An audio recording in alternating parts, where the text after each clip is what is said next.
Okay, it looks like we're live. Oh, I'm so nervous. This is the first live that I've done where I'm showing my face on camera. Still getting used to being on camera and talking on camera. This week has been really interesting. I moved, so that was fun and exciting. Well, more like exhausting, and I don't know if I'm ready to handle all of this right now. And I felt really, really tired this past week. But once I got here and finished moving, I felt this really deep bliss. And I was like, oh, am I feeling this just because I moved? Am I just excited to be here? Or is it something else? And then I saw a video by Kat on YouTube. Her channel's Sacred Soul Rising. And it's called Higher Chakra Activations and July Light Frequency. She's talking about how the crown and the third eye chakra are opening to light frequency, the shifting out of form into a really high state of consciousness. And how we've operated out of lack and fear for centuries. There's been a focus on material wealth. And now we are feeling this battle between the mind and the ego. So old fragments of fear, lack, and abandonment and betrayal are coming up and being cleared for being able to hold more light and expanding your vibration. So we're stepping into trusting the soul energy, awakening the heart chakra, and feeling into a deep inner knowing, surrendering to the divine, and manifesting pure abundance of this divine source energy. And she said that feeling really exhausted is a powerful ascension system where we're upgrading into powerful frequencies. It can be really disorienting, and you really need to have that grounding energy to support activations of higher chakras, and especially like the throat chakra is coming up, where you're starting to speak your authentic truth.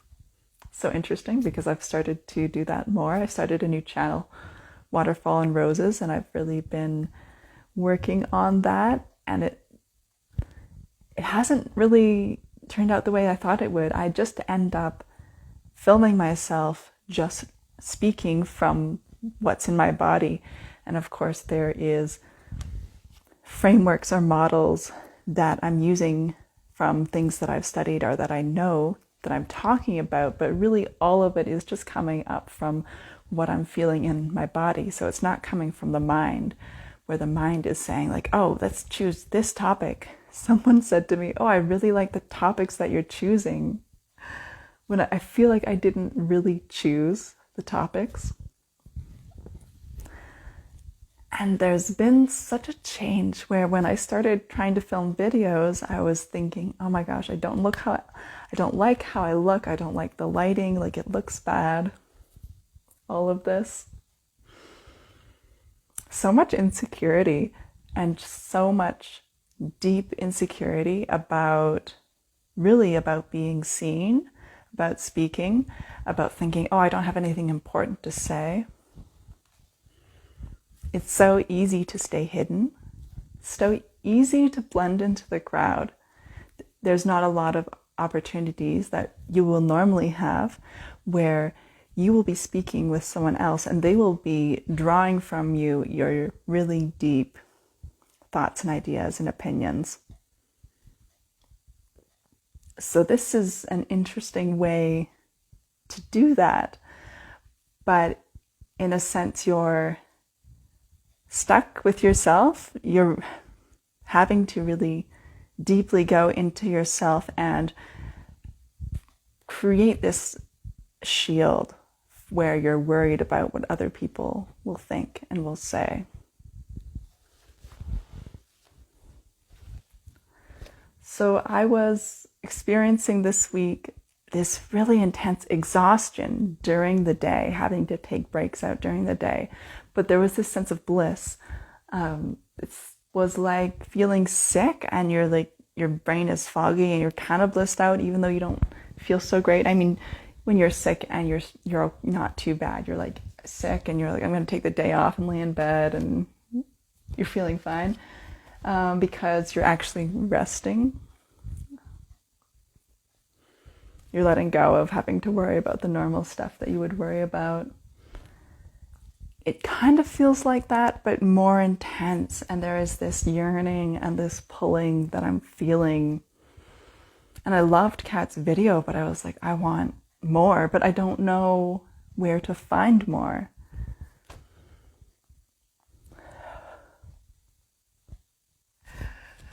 I was getting on a roll and then I saw the camera and it said live on it. And I was like, oh my gosh, I'm live.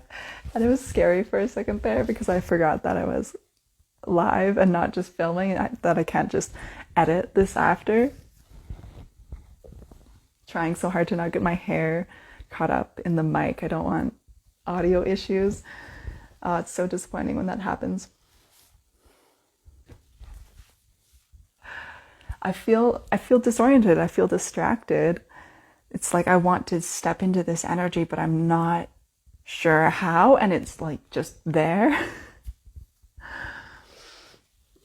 It feels almost like being kind of horny, but you're like, just go away.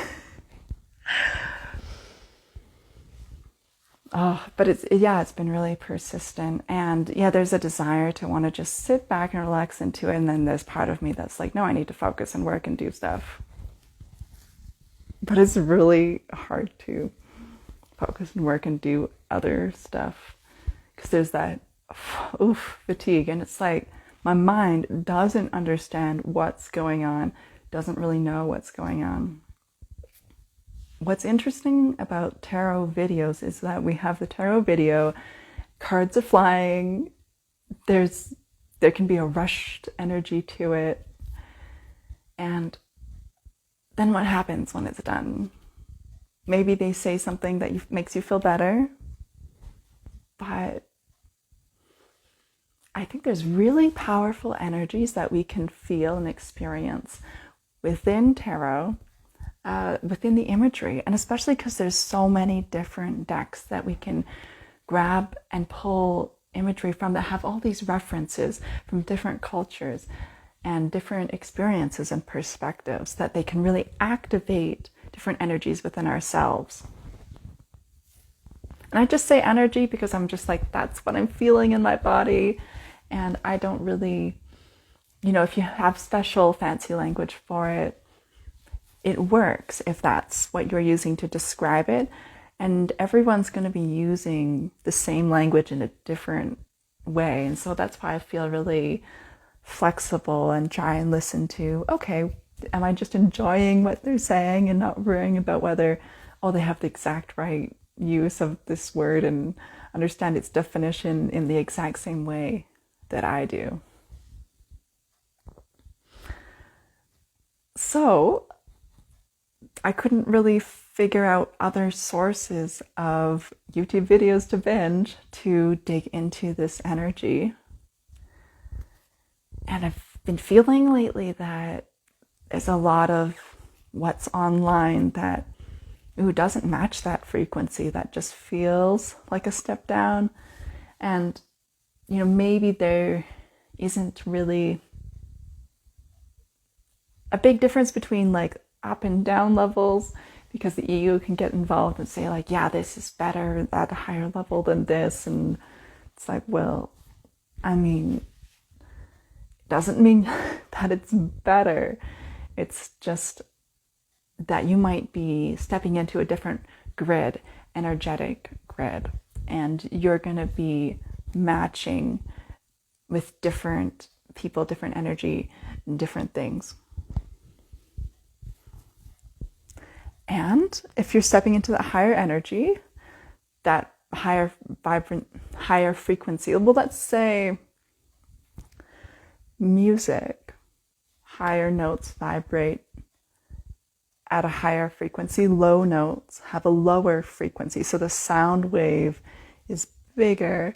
Otherwise, the sound wave for higher notes is smaller.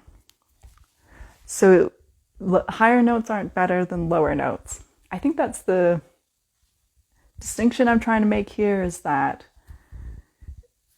we don't need to add extra judgment onto what we're feeling, what we're experiencing. And especially if someone else is talking about higher frequencies and what they're experiencing and adding a bunch of language on it, then you don't need to feel that bad about what you're feeling, because you're like, what are they talking about? I'm not feeling that. But it's also nice to have that language too, if what you're feeling is really different, and then you have someone who can add some language to it to provide a bit of framework or structure for the mind to settle down a little bit and not be, what does this mean? Because the mind can really freak out. And it's really good to have, we don't need to disown the mind, we can work with it and find that balance between the mind and the heart. Okay, so this channel, I'm really about using tarot and oracle to discover for yourself. And I think I talked about that in a post that I made today, introducing the idea here that we don't want to be giving our power away. We don't want to be delegating our ability to make decisions based on what we're feeling, and maybe skipping the work that we would need to really be present in our body to discover what we need to do. And in this process, maybe the answer doesn't come right away, that we have to sit with it for a bit and feel the discomfort of not knowing. If you sit in the space of not knowing, that's where magic can happen. So it can be really exciting, and we want to open ourselves up to more magic. And we do that by releasing the hold of the ego, the attachment to the mind, the attachment to thoughts, and letting ourselves flow into that space beyond what we can touch and feel and what's easy to grok and understand, and moving into the formless aspect of ourselves that isn't held by a singular dimension but can expand into multidimensional self. So that would be expanding beyond the limitations of time. So you can play with feeling into past selves, future selves, different timelines. There's lots of people who have different ways to describe and express that. And I would say that it's not that the way one person says it is wrong, or the other way another person says it is wrong, or right. What you can do is check in with yourself as you're listening, and you're saying, does this feel exciting to me and joyful and interesting as I'm listening? Or does it feel kind of scary? Does it feel a little freaky? Is there a lot of fear that comes up when they're talking inside your body? So something may become expansive for you, and then you might find it limiting later. Doesn't mean that, I found it and this is the right thing, and then later it's like, no, that was wrong.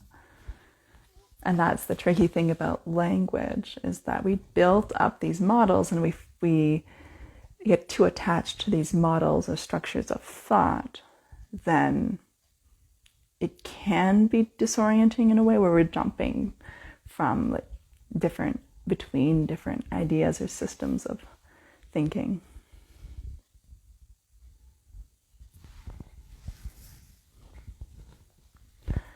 And I like to be able to use the cards to help tap into and really feel into what I'm feeling, because in a sense it gives me permission to be able to do that. Otherwise the mind is like, we need to do stuff. So when I'm doing this, I'm just focused on this, and it gives me space to do that. Okay, we're going to get started. I have some essential oil mists, and I've seen ASMR people doing this. Let's see.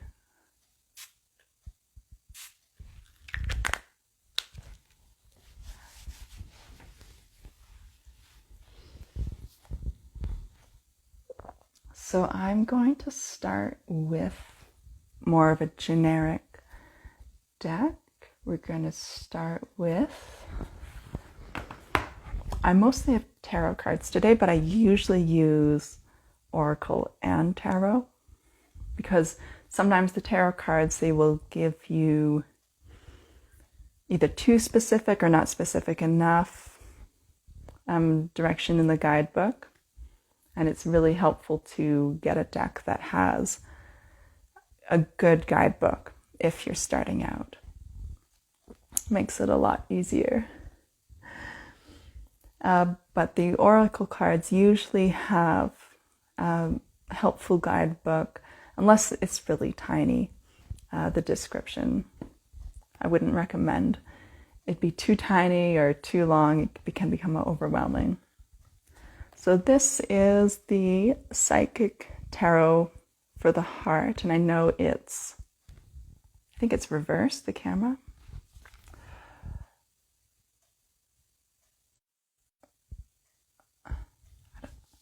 Not sure how to reverse it. I'll have to fix that on future live streams.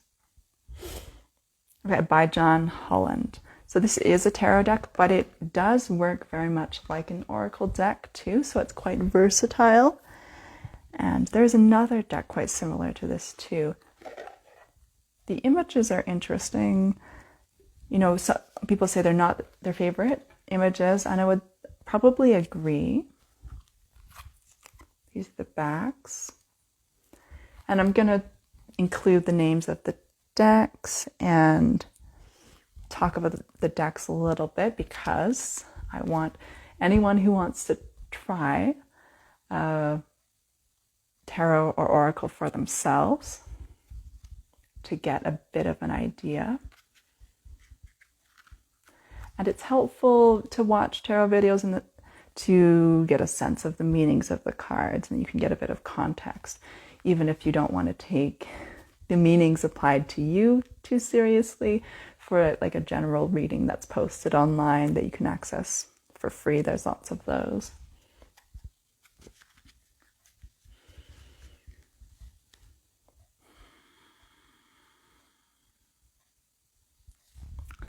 And I don't have any particular rules about this. People can set up different rules about cleansing decks and all of this. And a lot of that's to help you to tune into your mind, help quiet the mind. Otherwise the mind can go, what about this and what about this? And, oh, is this really the way you're supposed to do it? So doing a ritual can really help with that. People do talk about spiritual cleansing and, you know, blocking off bad energies. And you can do that if that's helpful to you. If it freaks you out, don't worry about it. The point is to help you, not freak you out. I used to be really into battling the dark spiritual side, and it freaked me out, and I was like, I'm done. Now I don't worry about it.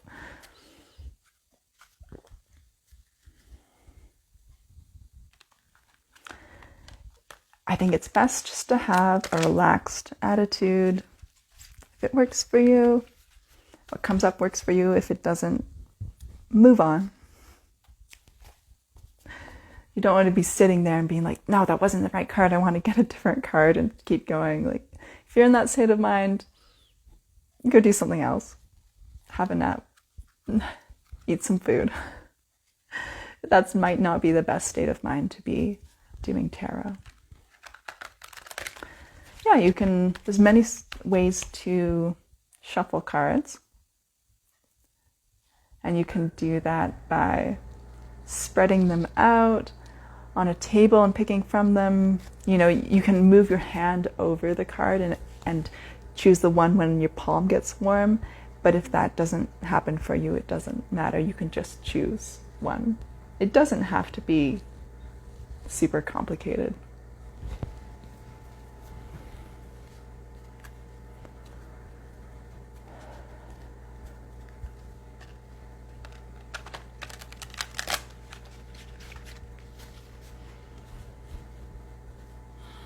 Most of all, it should be a calm, relaxing experience and not a frantic, desperate one. That's not a good place to pull cards in.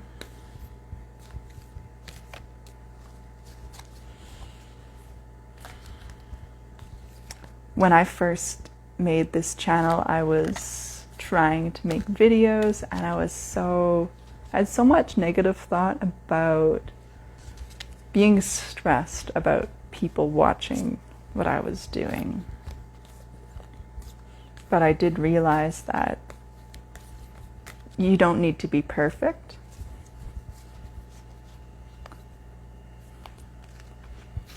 Some people want perfection, but other people would just rather you be you.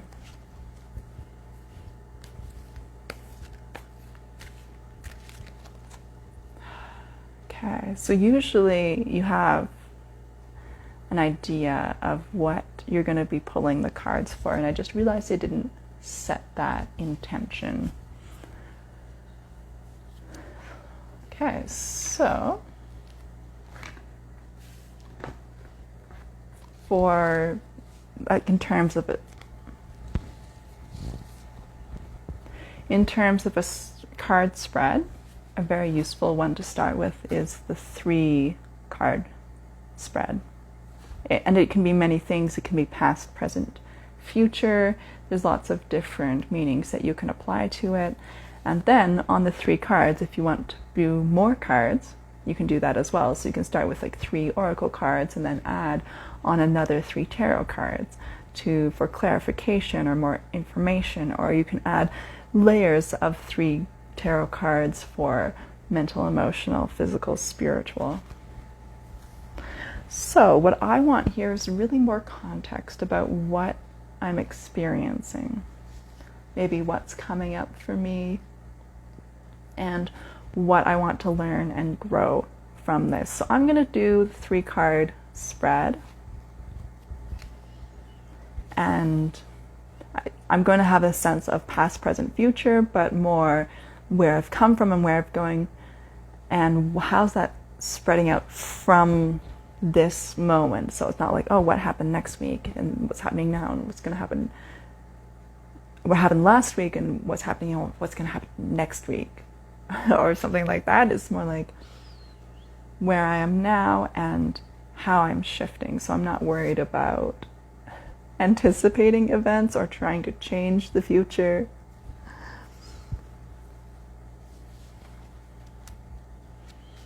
Okay.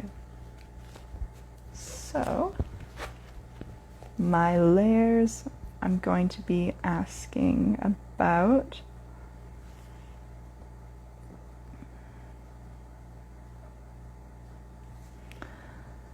what am I experiencing, and then I'm going to ask like what is happening. And what I mean by that is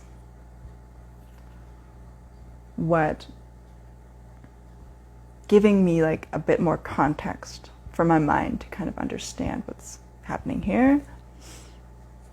And what am I learning?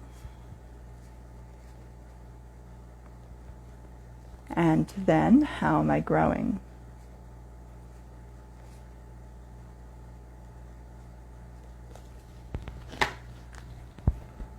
So this is kind of the easiest angle for me to film, and then I will show the cards on the table at the end.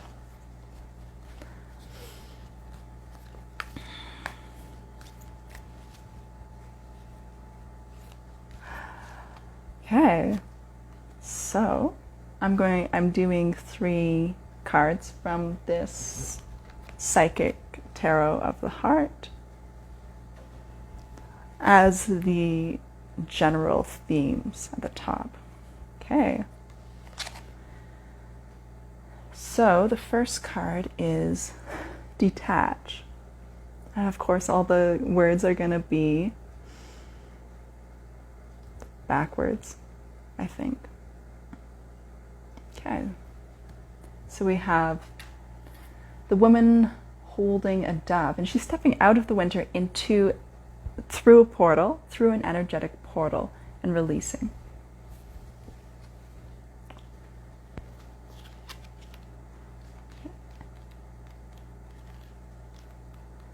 So number 11, this is going to be the major arcana. Okay, and this guidebook does say the traditional tarot archetype, if you're familiar with those. And this one is justice, which seems a little different from the theme of detach. Keywords are reflect, accept, decide, clarity, responsibility, and fairness. Okay, sometimes our ego prevents us from seeing events clearly. Okay, that's definitely on theme for us. It's time to detach emotionally from a situation. So that I've been working through that. And I'm not going to read through all of it. I'm just going to read the parts that seem relevant to right now. And it's talking about accepting what's happened in the past, releasing guilt, and they're saying this is really about clarity and empowerment.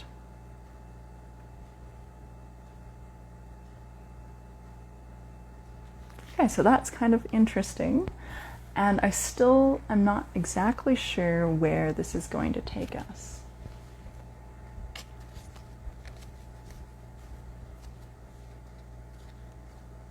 It helps to give yourself some time to think about the cards, and especially like how they relate to each other.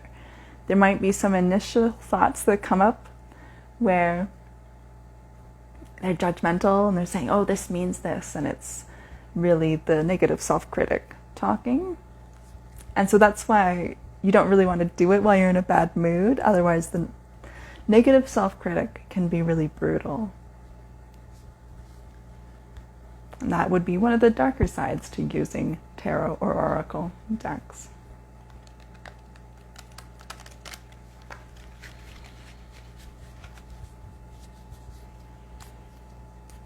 Okay, so I'm just shuffling the second card in the top row.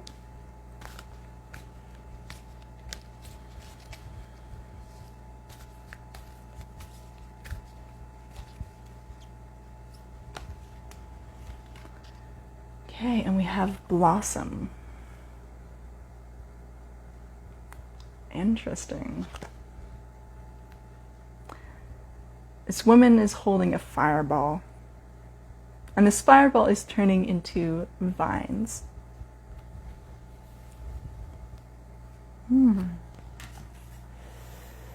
Rebirth, creation. Okay, so we've got already the themes of, I'm going to pull them up here, letting go, stepping into new energy, and rebirth and creation. So very exciting, very powerful.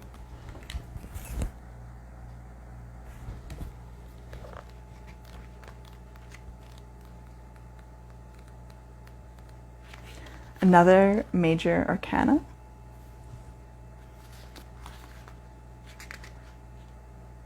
And this one is judgment, which usually has in the traditional tarot, it has the angels sounding the trumpet and the awakening, the souls rising from the graves, which is not the most pleasant image. It does bother me a bit. But if we think about this, I like this image. And it's also helpful to think about this image in the context of the image of the Waiter-Wright Smith tarot, which is what I'm referencing in my mind. For me, this image is breathing new life into that archetype there. And the Judgment card is, if you're familiar with the Bible, it's a very biblical image.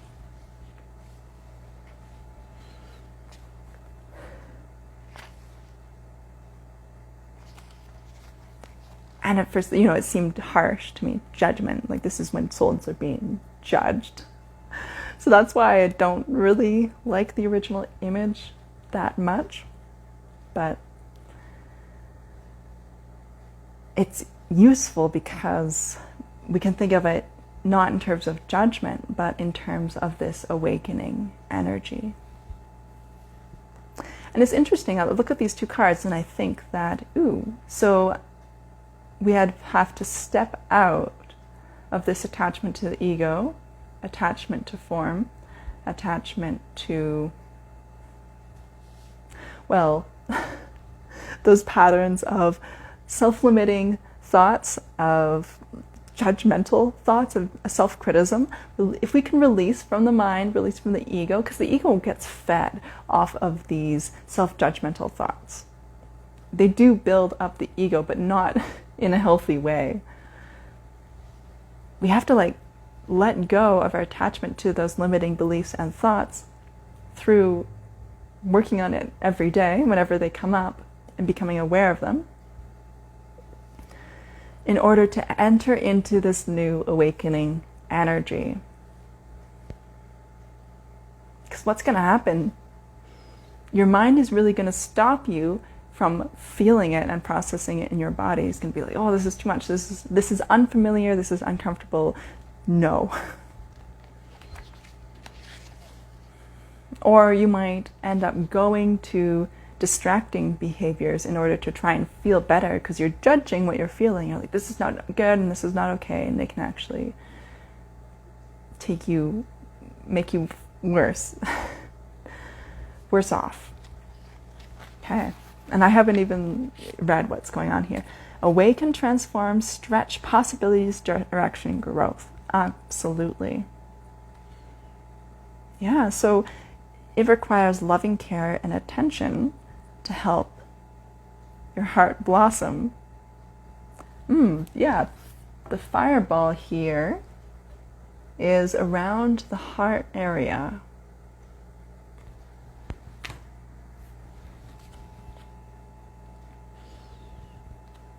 This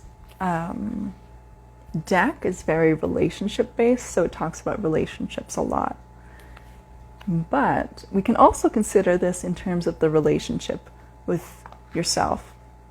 I've never been in a long-term relationship, or like a dating relationship even, so I'm not an expert on that. But I've had lots of time to focus and cultivate the relationship with myself, because I'm not being externally focused on another person. I'm with myself, and I have been for many years. So I've had to focus in on what I'm experiencing.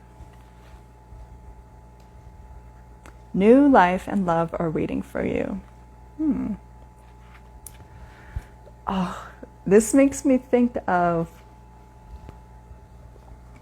being in a relationship or trying to start a new relationship and having all the insecure thoughts come up and be triggered, and being worried about, are they texting me back? Do they like me? All of this. And this being really tiring and exhausting. And I've heard people complain about it. And new life and love are waiting for you. If you can detach from the mind, then all these emotional patterns, they're really tied to the thought patterns, and they can actually spring up from thoughts.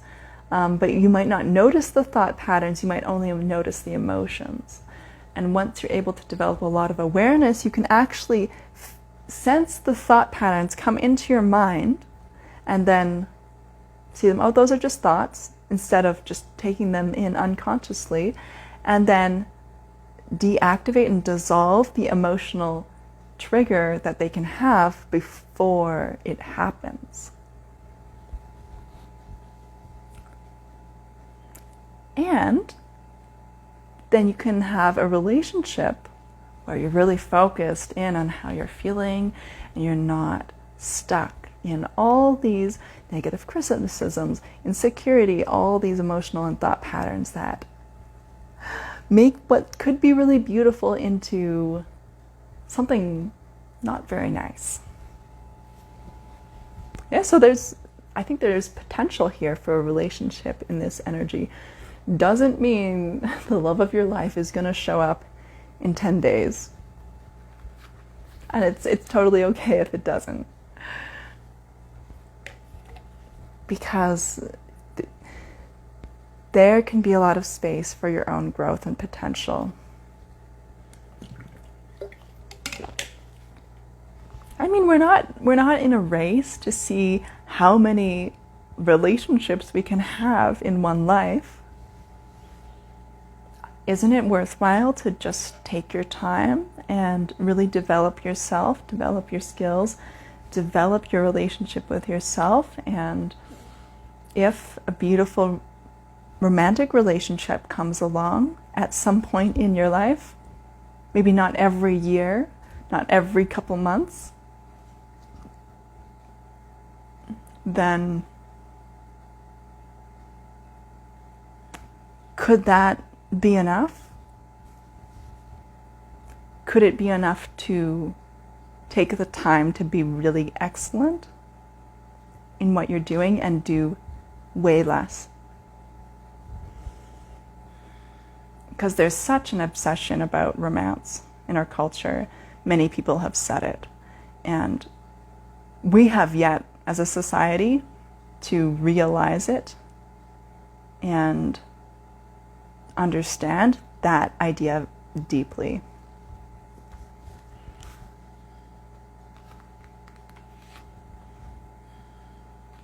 Yeah, something interesting is that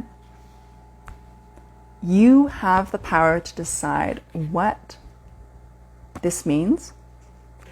Like, oh, does this really apply to me? Yes? Feels good? Okay, that's good. It's like, oh, does this mean this is what's going to happen? Don't go there. Hello? We have someone who joined. I'm just in the middle of the reading right now. I'm kind of embarrassed because this is my first time doing a live. Doing it really slowly though. I think it should go back, and I think it should post automatically so anyone can go back to the start. Hello.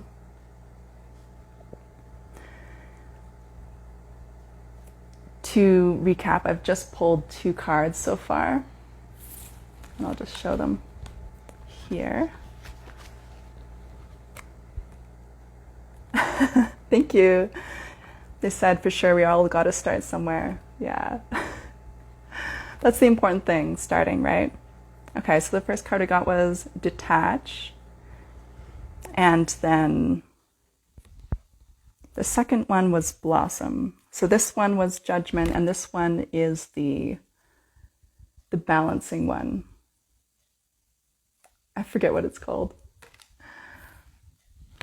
And I really like the themes that are coming up here, that for me, because I'm feeling this energy and then I'm just using the cards to try and clarify what I'm feeling, because it's really strange for me to be like, whoa, what am I feeling? And I'm feeling a bit of this intense energy, and it's nice to bring the mind into it and become integrated and have a way to explain to myself what's going on. And I think the themes here that's coming up for me is detaching from the mind, detaching from the ego, and blossoming into this really beautiful energy that's coming up. Okay.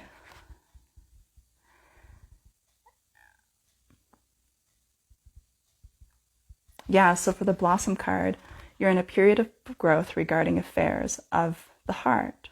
Stretch yourself and your ideas of what you believe is possible. And I really love that because, yeah, I'm in the space of thinking about what's possible and expanding myself into living that way. So, and seeing all the limiting beliefs that are coming up and being able to feel through them and realize they're not true, and letting the emotional trigger that comes up when the limiting belief comes up, and then stepping past it by feeling through it until the intensity of it decreases, and then continuing on and stepping into what I want to do, and not stopping at like, oh, I'm feeling this pain of this negative thought, and then I'm going to stop. Okay. Going to move on to the next card.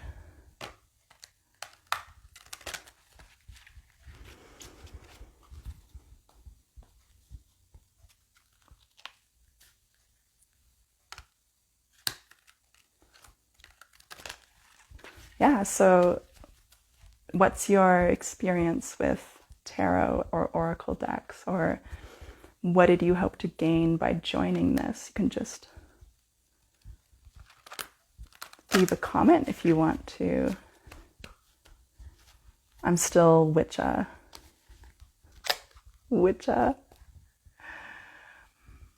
I'm not sure what that means.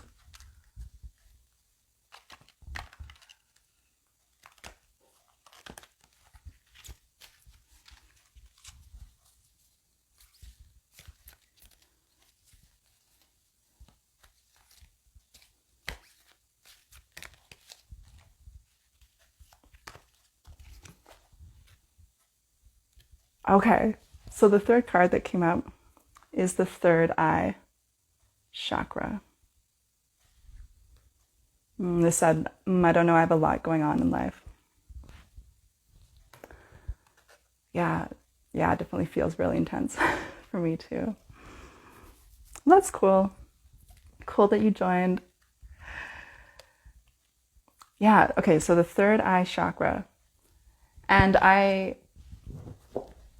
I'm doing this because of a video that I watched that had this explanation for the energies that are coming up right now, is that the crown and third eye chakras are being activated.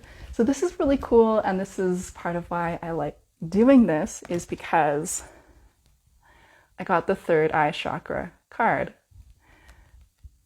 So there's that reaffirmation there. Oh, that's so cool. So when you're using oracle cards or tarot cards, you just really want to decide, okay, this is for me.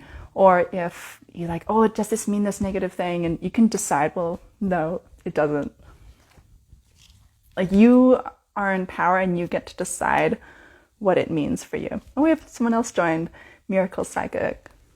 Cool.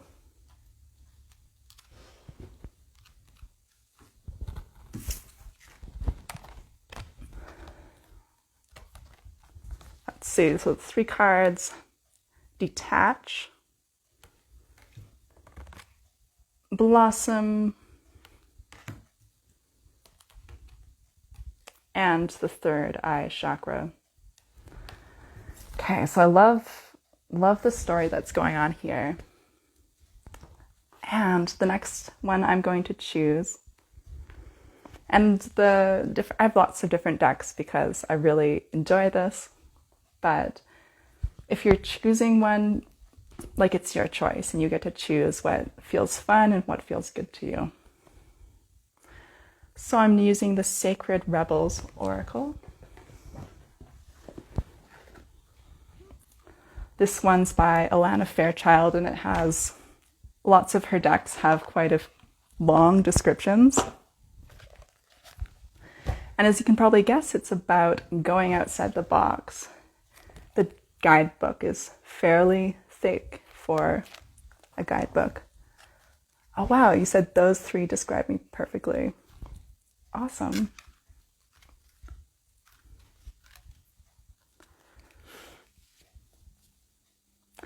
The images in this deck are really gorgeous, and you could spend hours just looking at them. There's so much that you can gain from just like one card, but then you can just do one card, or you could do multiple, depending on the level of depth you want to get from it.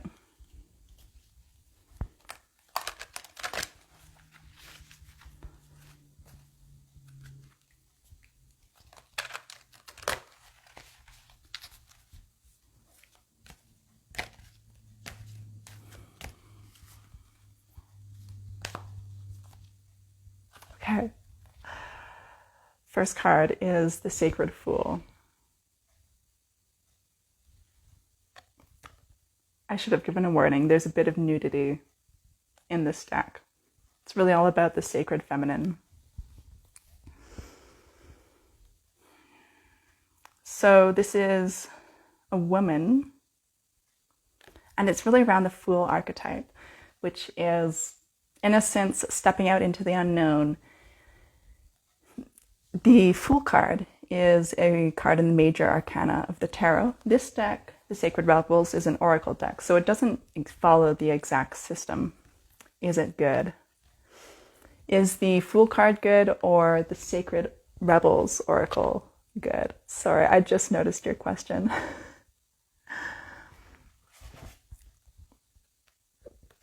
I'll keep going and then you can respond. So we've got the Sacred Fool.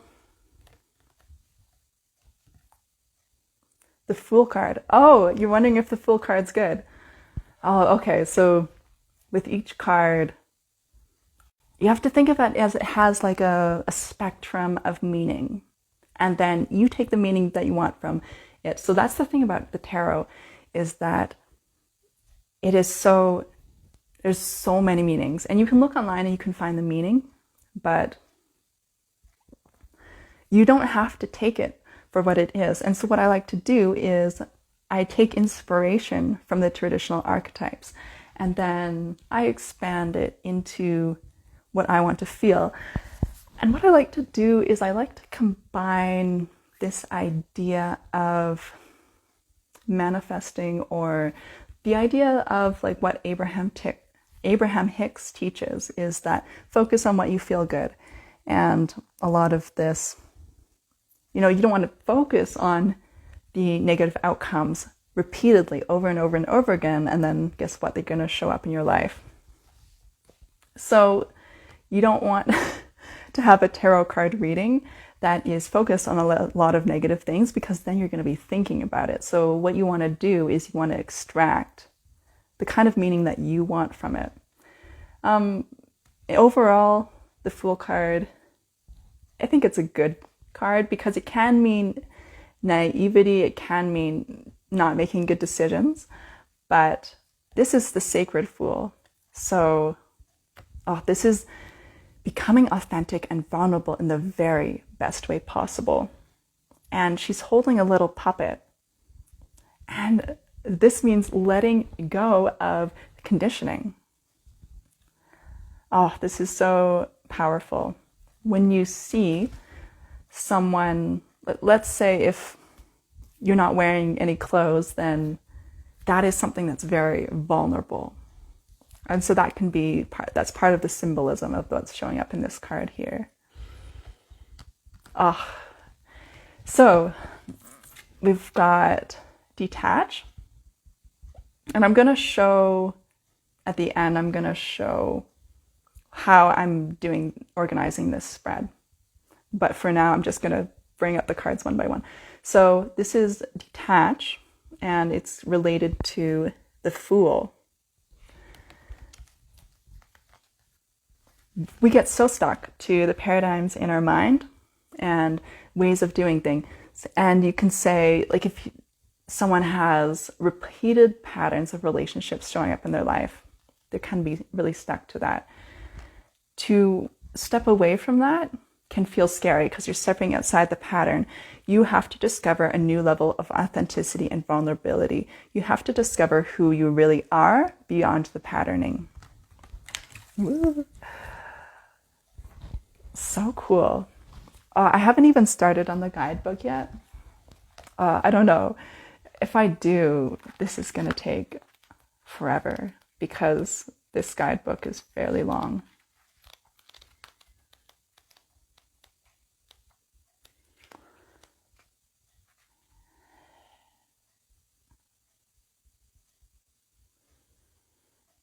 Yeah, I love this. I love this guidebook.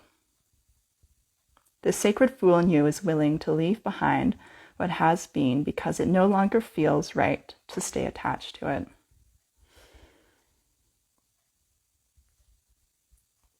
Yeah, so this is really the beautiful aspect of the Fool.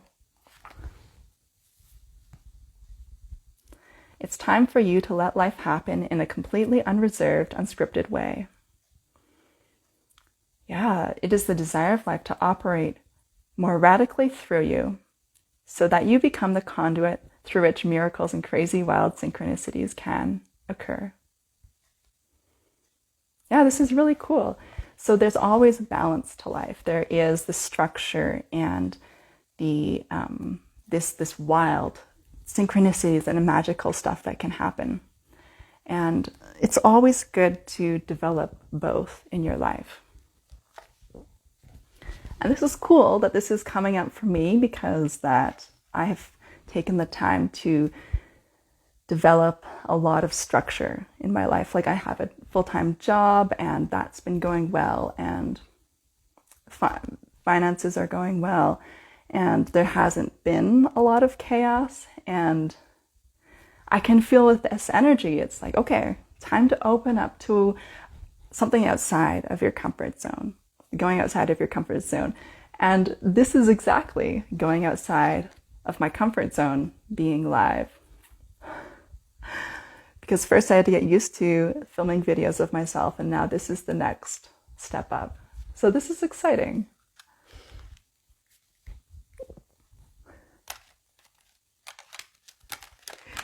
I usually like to marinate in the energy of the reading and not rush it, because I'm doing it for myself. Being a professional reader would be quite stressful. I mean, you know, there's pros and cons to it, but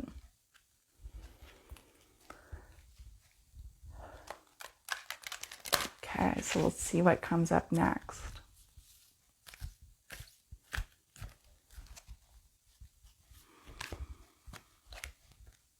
Okay. Oh my goodness. So this is shock of the new. There's so much going on here. Oh wow, so the throat chakra activation. So that's in the video that I was mentioning before, which kind of inspired me to do this live, is that she mentioned Kat from Sacred Soul Rising. It was the throat chakra, the third eye, and the crown chakra activation. So we can see the throat chakra is being activated. It's that six-sided star. I don't know what it's called. And there is waves of light emanating out from the throat. I love these images because there's so much light. Oh my goodness. I didn't see it at first, but it's hard to see in the camera. That's the third eye. That's being awakened. Oh, and I think there's the crown chakra up at the top too. Oh my goodness. Okay, so this is Judgment card, and what we're taking it to mean is awakening. And now we have, the awakening of the three areas that I mentioned at the beginning. So this was, my whole intention was to discover more about what's happening here. And now I have cards with a visual to go along with that. Oh, it's cool because I always felt like, oh, is this really what's happening? And now I'm feeling like, oh yeah, this is what's happening. Wow, there is this, she's got a piano in her hair and flowers and a lot is going on. And she has one brown eye and one green eye. And I think of this as developing different kinds of sight.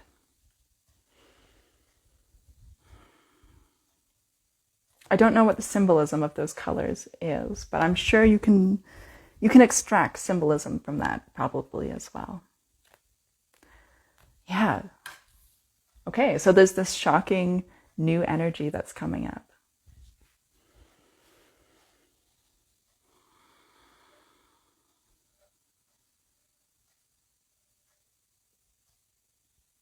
And the tarot and oracle is really good at exploring these energies.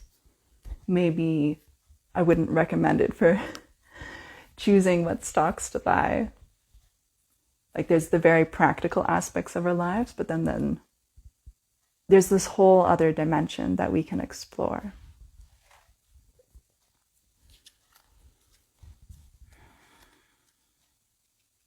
And I initially started doing cards for myself because I was struggling in my life. But as you continue to work on the different aspects of your life and really building a strong foundation for yourself, it gives you that stability to explore these energies at a deeper level.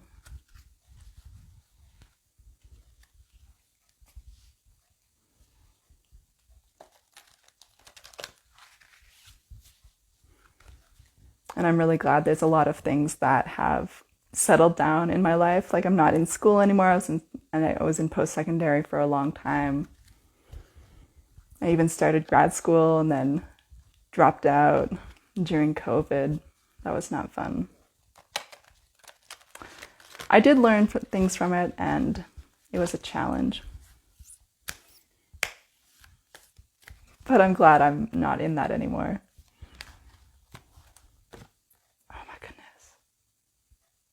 Every journey starts with a single step. So more nudity.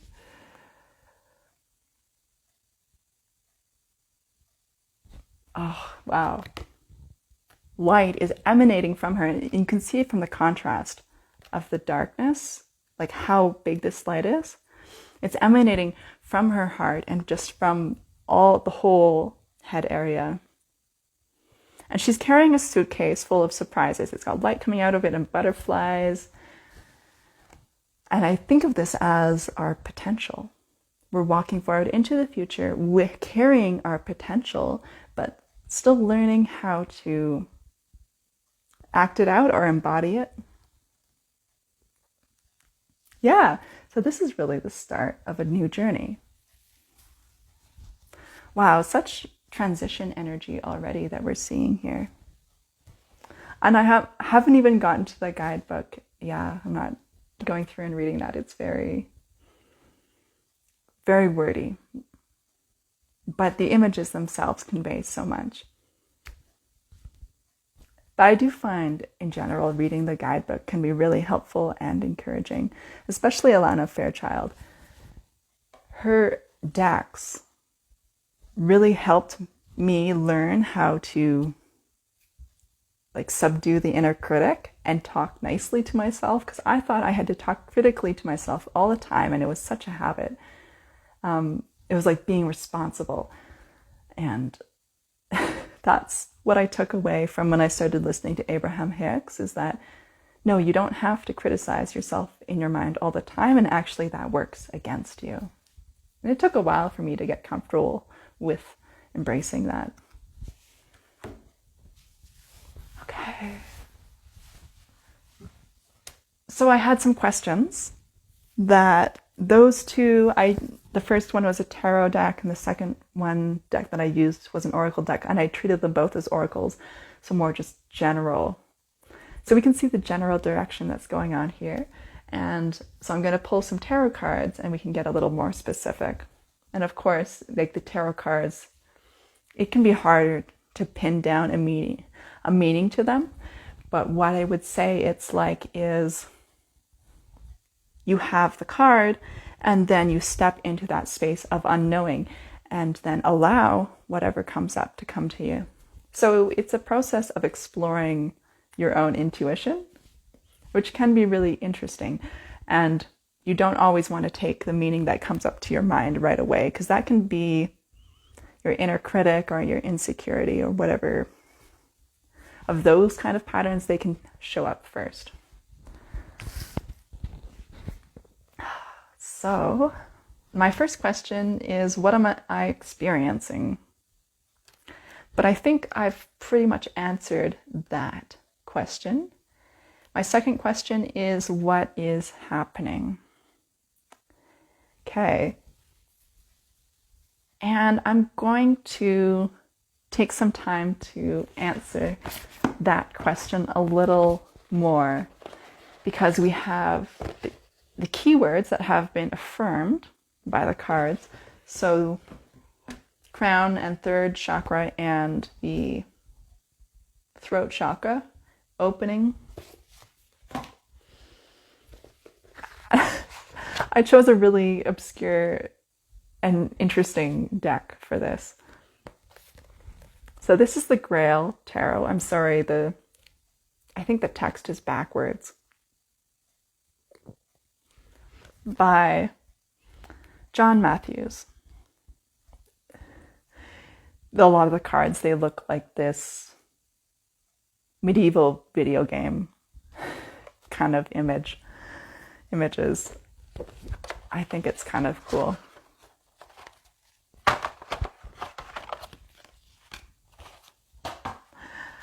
So, what is happening? So we should have some really interesting cards and symbolism coming up here. And I'm doing the 3 cards per deck. So the simple 3-card format, and I'm just adding more onto each of those 3 cards, adding more depths of layers to it.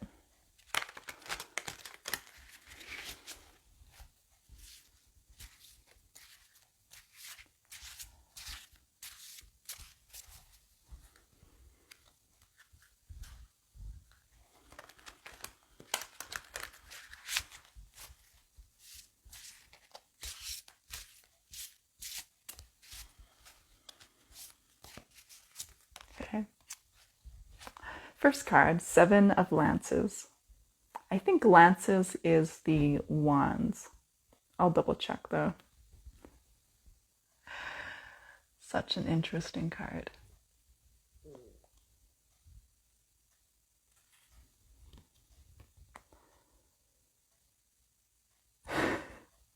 What is even happening here? I don't know. I'm going to have to reference the guidebook for this, and this is like a super thick guidebook. It's interesting if you're interested in the mythology of the Grail.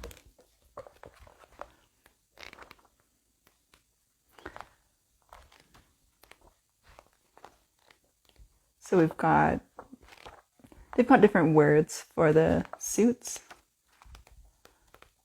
than the typical one. So lances, yeah, I'm pretty sure this is wands.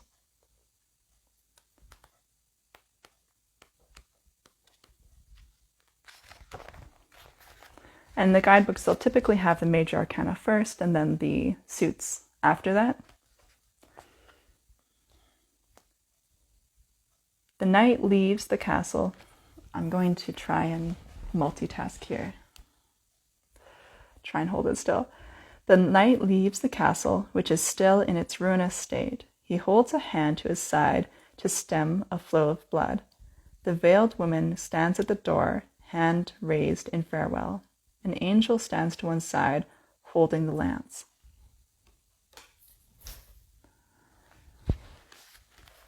I probably wouldn't recommend this deck as a beginner deck. but it's fun. So the knight is bearing the wound of the Grail lance, learning that the way of the Grail is a hard one, and that in order to be transformed, it is sometimes necessary to suffer wounds of the spirit. Okay, so I think the Grail, if I'm going to summarize my understanding it, is seeking the divine within yourself. And yeah, it could be described as the path to pursuing the Holy Grail would be a path of awakening.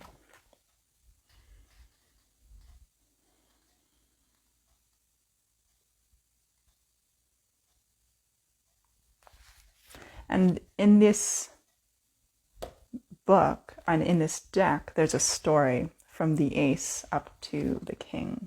I'm not sure if they call it the king, but we're kind of missing a part of the story here.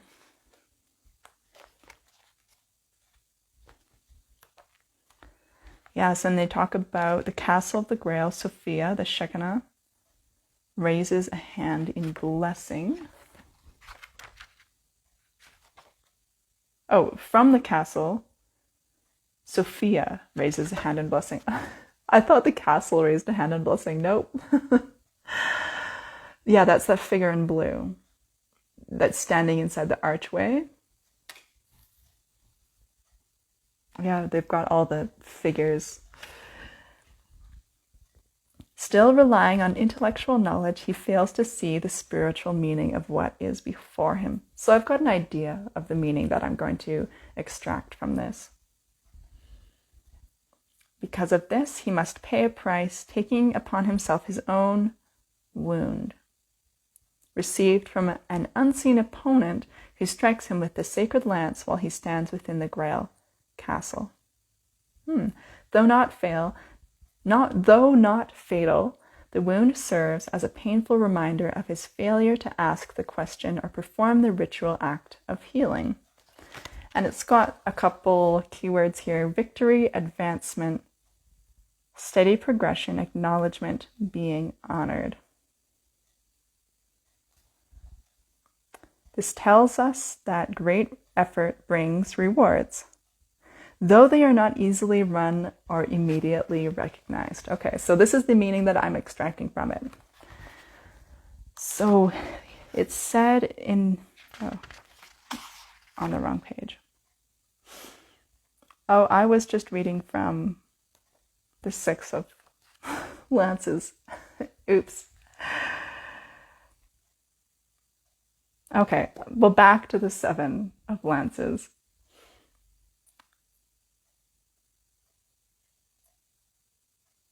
In order to be transformed, it is sometimes necessary to suffer the wounds of the spirit. So this comes really back to this card. I'm seeing this coming back to this card, detaching from the ego mind and detaching from thoughts.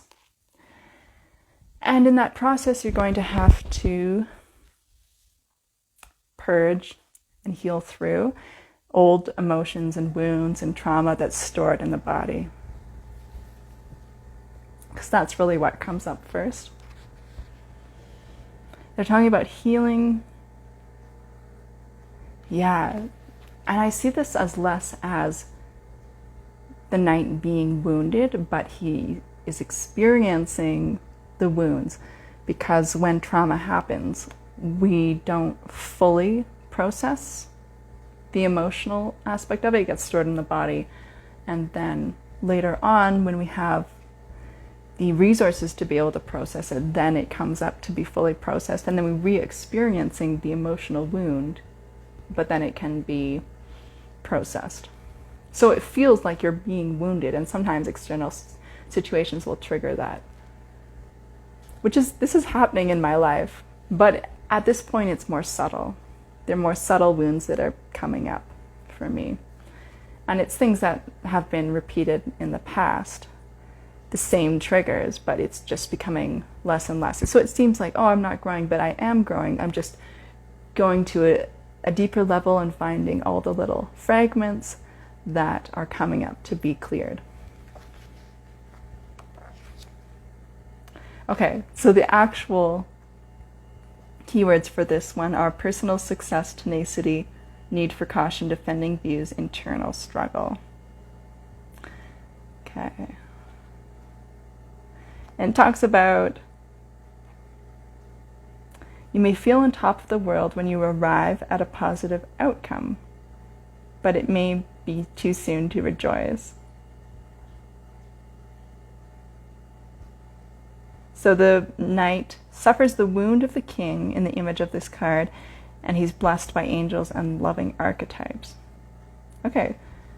On the seeker's journey, this is a time of fearfulness and uncertainty. So there's a lot of stuff that was in the guidebook that didn't really make sense in the context, but I can still take what does fit. And that's why trying to predict what's going to happen is really difficult, because how do you know? Because it's so amorphous. What you can really do is deduce, this is what's happening in my life, I know that, and not worry too much about what's going to happen, because do you really need to know what's going to happen? You can see the course of your life, you can reasonably deduce what is likely to happen, and you can prepare for that. You don't need to be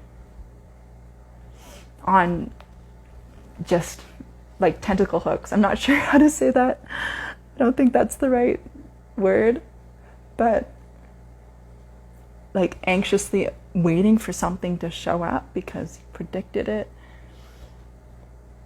It's better just to live and enjoy what's happening right now in the moment, and then when something comes up, you can deal with it in the moment, and then just prepare a reasonable amount for whatever is going to happen. So they're talking about fearfulness and uncertainty. My question is, what is happening? You're experiencing fearfulness and uncertainty. And this is more in the past position. So this is what's been leading up to this. And yeah, that's about true. And there's the idea of being blessed and feeling the wound. Yeah, so healing wounds, but being blessed by this incredible, what's happening right now, which is I'm feeling this incredible new energy that's coming in. Okay, on to the next card.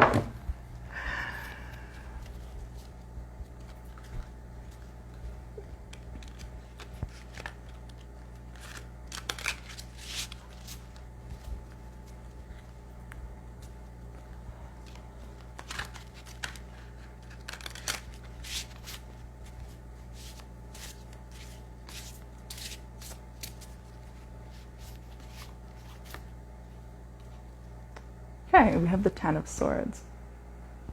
I'm going to read the description while I hold it up.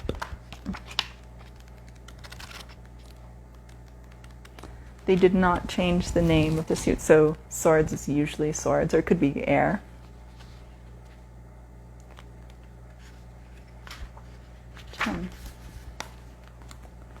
Okay. The young knight staggers on foot along a road leading toward a Templar commandery, clasping 10 swords in his arms, the weapons of his dead companions. Tears stream down his face. So the Ten of Swords is usually a sad card. Very upsetting card.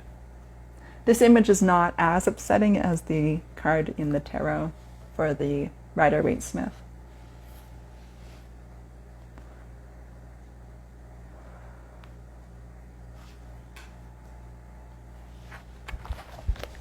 Wow, it's really, what I'm taking from this is it's really leaving behind old stories or old paradigms and attachments. And these attachments with these old stories and paradigms could be related to family, friends that you love, and that you can feel the separation from. If they're really still stuck in the old paradigms and stories and you're moving on. You really can't stay stuck in these kind of things. You can still be polite and respectful and engage at a more superficial level, but you might feel the loss where it starts to seem more superficial to you. The final testing of the knight's will has arrived. Oh.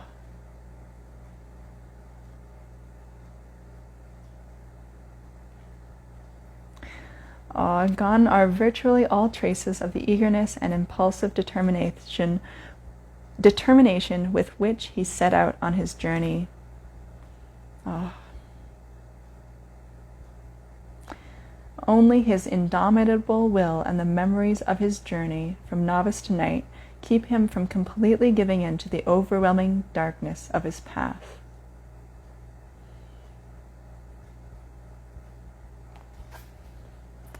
Exhausted, unable to move forward except with the utmost determination, the seeker is driven back upon their deepest inner resources.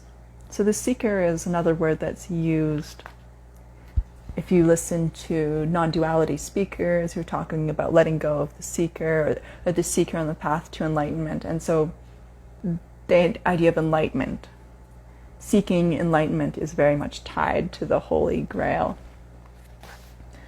With the world shattered into fragments, they must somehow hold themselves together long enough to begin the long and wearisome climb back to the world of light. Beset by sorrow, misery, and woe, they struggle on. On the journey, the seeker almost loses heart. I'm not feeling that fully right now.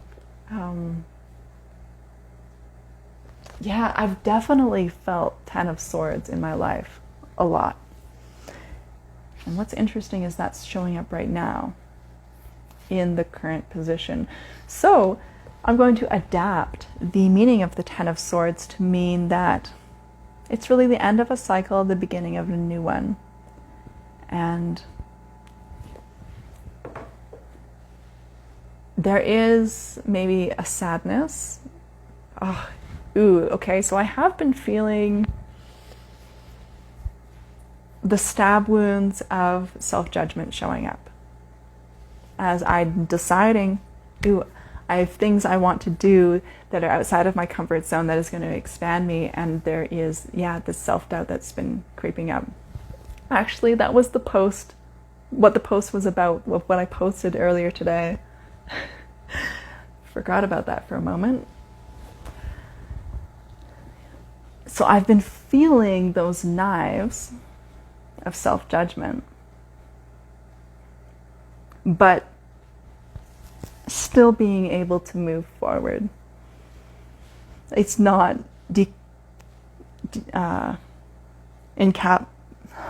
I'm having a hard time saying this, incapacitating, like it's not preventing me from moving forward. We'll just say that. So Ten of Swords is typically not such a nice card, but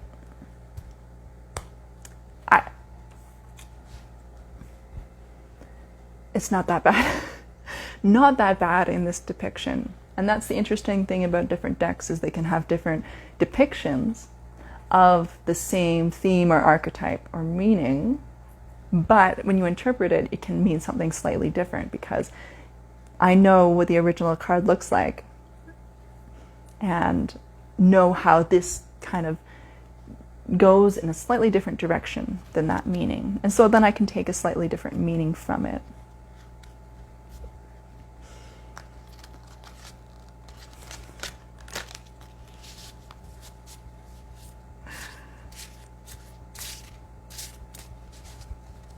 Okay, last card from the funky medieval video game deck. I really haven't used that deck that much. And that, of course, that's why I'm really relying on the guidebook here, which is fine. I really don't see that many people in the online space using this deck.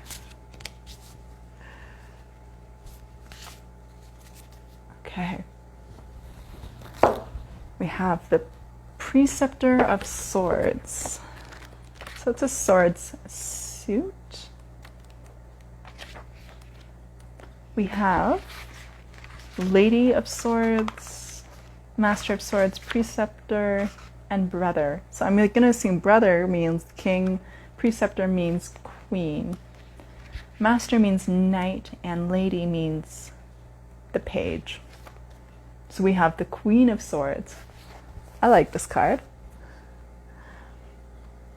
The Preceptor of Swords invests the novice as a knight of the Templar Order. He already wears the spurs from the end of the suit of stones. Now the preceptor places around his shoulders the white cloak and red cross of the order, and presents him with a sword, which may indeed be the sword of John the Baptist. The novice is serious, but glows with happiness at having reached this point in his journey. I don't know if this is actually the Queen. This might be the page, actually. I think it might be the page. It might say at the beginning of the book.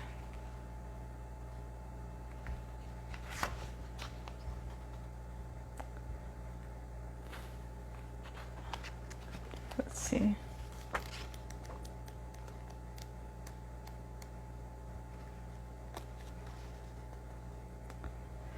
The lady represents the four aspects of the Virgin Mary, or Queen. Master is the king. Preceptor is the knight. Brother is the page. Okay. They're ordered in reverse to how they're normally ordered in the guidebook for a tarot deck. So this is actually the knight. Where are we? The Knight of Swords. So the key words are fearlessness, spontaneous response, championship, defending the right. Okay.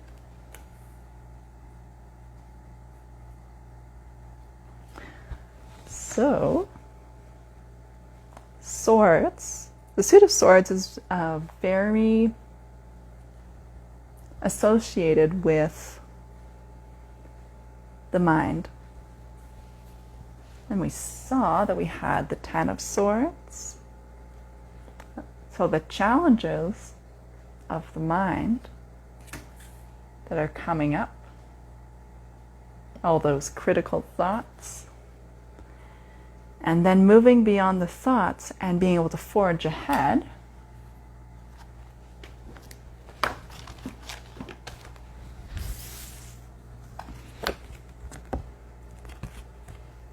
In the new journey, this is every journey starts with a single step. Developing the third eye chakra. The third eye chakra. So, if we think about it, this means going from worldly wisdom to heavenly wisdom. Worldly knowledge, I would say knowledge, to divine wisdom. The aspect of the mind that is divine. And it's interesting, this interpretation showed up for me not when I pulled these two cards, but when I pulled this card. And then I started to make those associations, starting to piece the pieces of the puzzle together.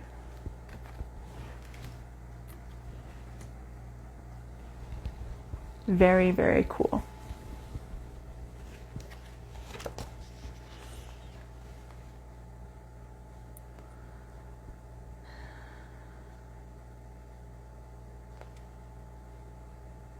So the Knight of Swords can be very impetuous. I'm not going to take that meaning right now.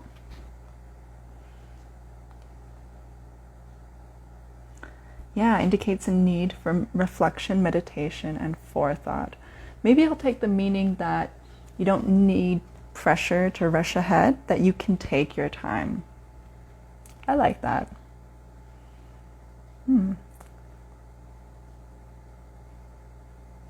Yeah, so moving towards your goal in a balanced way.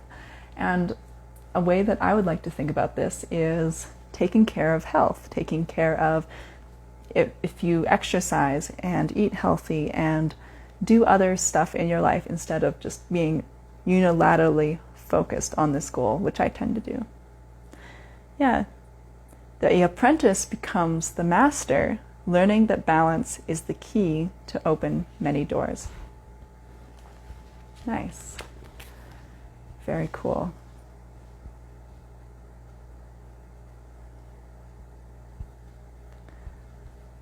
So I'm going to take a little break and I'll be back in a bit because I'm not quite done here.